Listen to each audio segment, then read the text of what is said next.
Kimetsu no Yaiba é um dos animes mais populares e bem produzidos da atualidade, mas o arco dos ferreiros foi bem criticado. Eu não vou falar de tudo, apenas pontuar as coisas que eu considero mais relevantes no arco. Ele já começa criando muita expectativa. No núcleo dos protagonistas nós temos uma mudança no grupo principal.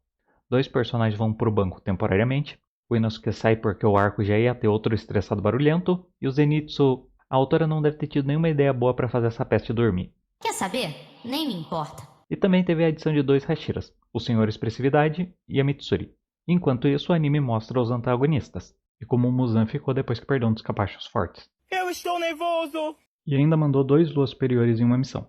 Como o Akaza, sozinho, tirou o Rengoku da seleção de personagens, e o Gyotaro arrebentou tanto o Uzui que ele teve que se aposentar e nunca mais bateu palma, dava pra imaginar que um arco com 2 luas superiores iria ter consequências terríveis pra história. Nope. Eu acho que o maior problema do arco foi o quinto lua superior.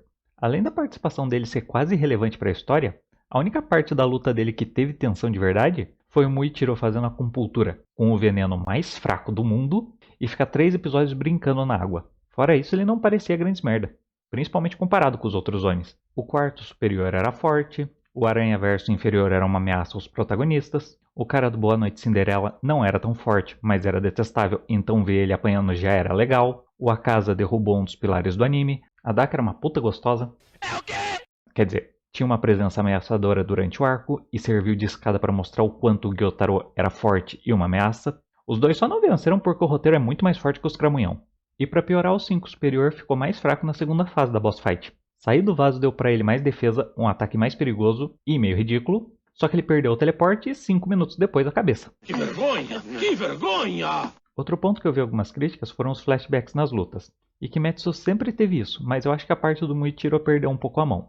Talvez por ele ser o tipo de personagem com pouca expressão, a autora achou que precisava compensar focando mais na história dele. E se o drama fosse mais direto, com mais foco nos pontos chaves, dando mais significado emocional à luta e com algumas cenas mais interessantes, essa parte teria sido bem melhor. É claro. E isso piora quando comparado com a luta do quarto Lua Superior, que foi boa. Ele tinha uma habilidade forte e difícil de lidar, dava pra sentir que ele era perigoso, principalmente por usarem o Genya e a Nezuko como para-raios, sem eles ficarem mortalmente feridos ou incapacitados. Não é, Tanjiro? Com certeza. Falando nos personagens, o Genya, a lenda do 38, foi uma surpresa. Se ele tivesse um parceiro de crime e uma moto, os Onis iam descobrir o que é o verdadeiro medo. Ao mesmo tempo, ele não pode usar técnicas de respiração e adquire habilidades físicas dos Onis comendo eles. Ai, que delícia! Mas eu só acho que essa última parte podia ter sido melhor explicada. Todo mundo pode fazer isso? Ele é especial? Comer Onis tem a ver com ele não conseguir usar a técnica de respiração? Podiam ter mostrado isso no flashback dele. Claro, saber como ele perdeu a família é importante pra gente entender o drama dele. E mostrar de forma implícita porque o irmão dele parece um psicopata. Perder quase toda a família, matar a mãe transformada em Oni, e eu ainda quero entender como ele fez isso sem tirar a cabeça dela, e depois ainda ouvir o irmão culpando ele por toda aquela cagada. É por isso que ele foi tão agressivo com a Nezuko. Ele não pôde confiar nem na própria mãe, como ele ia confiar numa estranha. Isso explica o estresse dele? Sim. Mas torna ele menos babaca por atacar a Nezuko? Não! Você é uma vergonha pra natureza, sabia disso? Indo pro oposto de um maluco estressado, vamos falar da melhor coisa dessa temporada, a Mitsuri. Diferente do Muichiro, ela sempre esbanjou personalidade e expressão. O tipo de personagem que pode não agradar todo mundo, mas facilmente cai nas graças da maioria. Muito obrigado, muito obrigado. Diferente de outros personagens, ela não luta com os Onis por ter um passado trágico com eles, porque foi obrigada, senso de responsabilidade ou... Por que tu luta mesmo, fio? Provar que é forte? Tanto faz. Ela teve uma vida feliz com uma família amorosa e o melhor pai do anime. O quê? Você não acredita? Ele é um bom pai e tá vivo. Coisa rara hoje em dia! A história não deixa claro como ela virou uma caçadora. O que deu a entender é que ela saiu de casa para se descobrir. Em algum momento, eles a recrutaram. Provavelmente por sua força descomunal. E essa é a parte mais legal da história dela. Na época que o anime se passa, era muito cobrado que as mulheres tivessem um marido.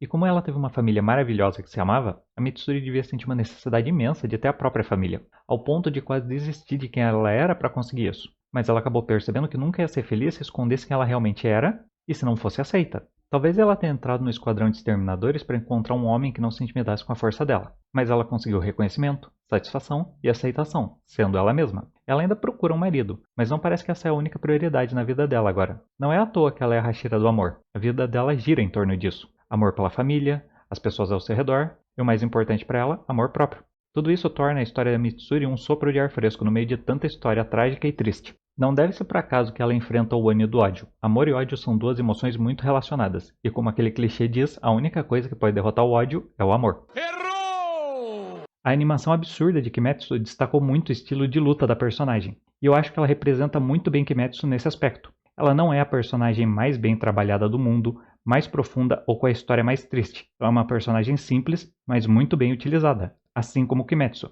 É uma história muito simples e bem executada. Mas nem tudo são flores. O final da luta, onde ela quase morre, não destrói a força da personagem, mas não é um final muito gratificante ver ela sendo salva no último segundo. Seria melhor se o inimigo sumisse no meio de uma trocação franca, quando ela estivesse ficando sem força. Do jeito que foi, vai ter animal usando isso para diminuir a força dela no futuro. E a última coisa relevante para mencionar é a cena da Nezuko. Eu já tinha tomado spoiler do que ia acontecer, então isso com certeza me afeta. E mesmo assim, a cena é ótima do ponto de vista emocional. Ela bate forte mesmo sabendo o que vai acontecer. Então, eu não tenho nada para reclamar disso. Mas a construção dela podia ter sido melhor. E lá vamos nós! A cena não ia parecer tão conveniente se tivessem mostrado a Animagic mandando a carta para o Tanjiro durante a noite do ataque, e cortado antes de falar da resistência da Nezuko ao sol. Ou mesmo podiam ter posto o Tanjiro lendo a carta e sendo interrompido antes do final, quando o Muichiro entrasse na sala para falar com ele. Ou quando o Muzan fala do lírio da aranha azul. Ele não precisava dizer que a flor ia deixar ele imune ao sol, mas podia dizer que do mesmo jeito que os Onis não estão conseguindo achar a flor, eles não estão desenvolvendo a habilidade que ele precisa. Algo tão simples pode não parecer um foreshadowing tão bom, mas como a cena da Nezuko no sol é ótima do ponto de vista emocional, seria bom se ela tivesse esse mesmo nível de preparo. Mas tu é chatão, moleque? Por mais que eu não tenha falado de todos os pontos dessa temporada, eu acho que isso já é o suficiente para eu falar a conclusão que eu quero. Talvez a popularidade de Kimetsu faça as pessoas esquecerem que é uma história muito simples, com uma produção absurda. E mesmo uma história simples, às vezes falha. Mas desde que você consiga suportar os pontos ruins, você vai ser recompensado, já que os pontos positivos superam muito eles. E antes de terminar, eu preciso falar de duas coisinhas muito importantes. Primeiro, no arco do Distrito do Entretenimento, teve um bando de chato reclamando que na forma de Oni raivoso, os peitos da Nezuko cresciam, e que isso não fazia sentido. Puxa, como você é burro! E o melhor, nessa temporada esta polêmica se provou Uma perda de tempo. já que ninguém reclamou dessa merda agora. Mas se alguém ainda não entendeu o óbvio, quando a Nezuko entra no modo de repouso, o corpo dela não encolhe, ela fica mais jovem. E as roupas não mudam com ela. Ah, entendi. Quando ela entra em Berserker, ou seja, fica mais forte, as roupas ficam menores, porque o corpo dela cresce e se desenvolve, e os peitos crescem. É pura lógica. Segundo, o título que parte da comunidade deu para Mitsuri, o pilar do fanservice. Eu acho que alguma coisa terrível vai acontecer. Oh, não. Pela zoeira, eu não vejo problema nenhum com esse título. Entretanto. A cena das termas não tem nem 30 segundos. Puxa vida, mas que vista! A cena do Tanjiro fechando o kimono dela é muito mais cômica do que erótica, e de resto ela só tem um belo decote e um design visualmente interessante. Então, eu esperava mais. É a verdade, não minto. Ele não para! Nunca! Se você gostou desse vídeo, deixa um like. Comenta o que você achou dessa temporada, se você se decepcionou, e principalmente o que você achou da cena da Nezuko. Se inscreva para me ver dando mais opiniões discutíveis depois que todo mundo já falou do assunto. Compartilhe para mostrar que nem toda crítica tem que ser unicamente negativa. O mais importante de tudo, se você não gostou desse vídeo, não se preocupe. É só mais uma memória inútil.